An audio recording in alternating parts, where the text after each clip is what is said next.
রাধে রাধে রাধে রাধে। নমস্কার বন্ধুরা, আশা করি আপনারা সকলে ভালো আছেন শ্রীকৃষ্ণের আশীর্বাদে। আজকে কথা শ্রীকৃষ্ণকীর কাহানিতে আমরা শোনাবো এক সাধারণ রাখাল ছেলের জীবন থেকে শেখা সঠিক কর্মের আসল অর্থ। বৃন্দাবনের একটা ছোট্ট গ্রামের ছেলে রাখাল, আসল নাম মাধব, কিন্তু সবাই ওকে রাখাল ছেলে বলেই ডাকে। রাখাল প্রতিদিন গরু চড়াতো, বাঁশি বাজাতো, আর ভোরে গরু চড়াতে যাওয়ার সময় ওদের গ্রামের শেষ প্রান্তে যে শ্রীকৃষ্ণের মন্দির আছে সেখানেও যেত। রাখালের মনে একটাই দুঃখ ছিল, সে কৃষ্ণমূর্তির সামনে হাত জোর করে বলতো, হে কৃষ্ণ, আমি প্রতিদিন এত সাধারণ কাজ করি, গরু চড়ানো, দুধ আনা, ঘাস কাটা, এগুলোতে কী বা মহত্ব আছে? আমার জীবন কি শুধু এমন সাধারণ কাজের মধ্যেই শেষ হবে? দেখো না, তোমার নাম মাধব আর আমার নামও মাধব, নামটা কত সুন্দর, কত মধুর, কিন্তু এই নামটা বলে আমাকে কেউ ডাকেই না। সবাই রাখাল ছেলে বলেই ডাকে। এমন কেন হয় আমার সাথে?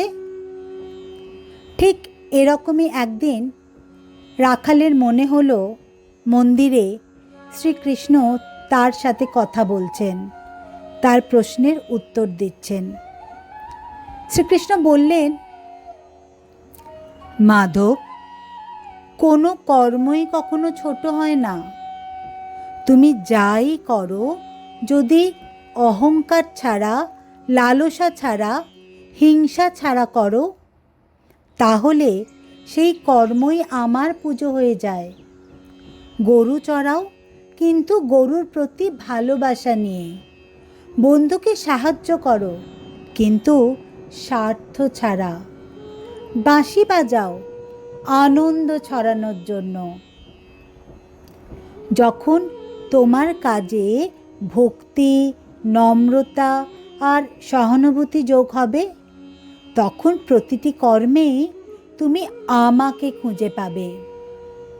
আর মাধব, কষ্ট পেও না, আমিও তো একজন রাখাল ছেলে, একজন গোয়ালাই।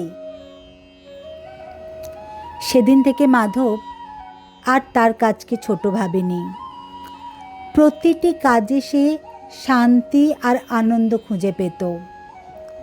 গ্রামের মানুষ বলতো, এই ছেলেটার মধ্যে এক অদ্ভুত আলোর দীপ্তি আছে, কিন্তু আসলে সেটা ছিল ভক্তি আর নিঃস্বার্থ কর্মের আলো, যা শ্রীকৃষ্ণের আশীর্বাদে জ্বলে উঠেছিল। বন্ধুরা, আমাদের জীবনেও কাজ করতেই হবে, কিন্তু সেই কাজ হবে অহংকারহীন, লালসাহীন, হিংসাহীন। যখন কর্মে মেশে ভালোবাসা, সহানুভূতি, নম্রতা ও ভক্তি, তখন প্রতিটি কাজই শ্রীকৃষ্ণের পূজা হয়ে যায়। তাহলে চলুন আমরা সকলে মিলে শপথ নিই, আজ থেকে প্রতিটি কাজে নিঃস্বার্থ ভক্তির ছোঁয়া রাখব। তাহলে আজ এই পর্যন্তই বন্ধুরা।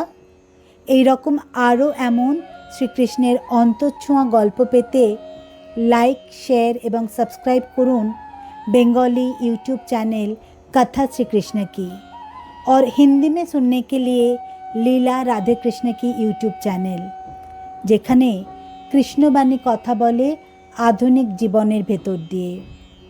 ভগবান শ্রীকৃষ্ণ আপনাদের সকলের জীবনে আলো, শক্তি ও ভালোবাসা দান করুন, এই প্রার্থনাই জানাই।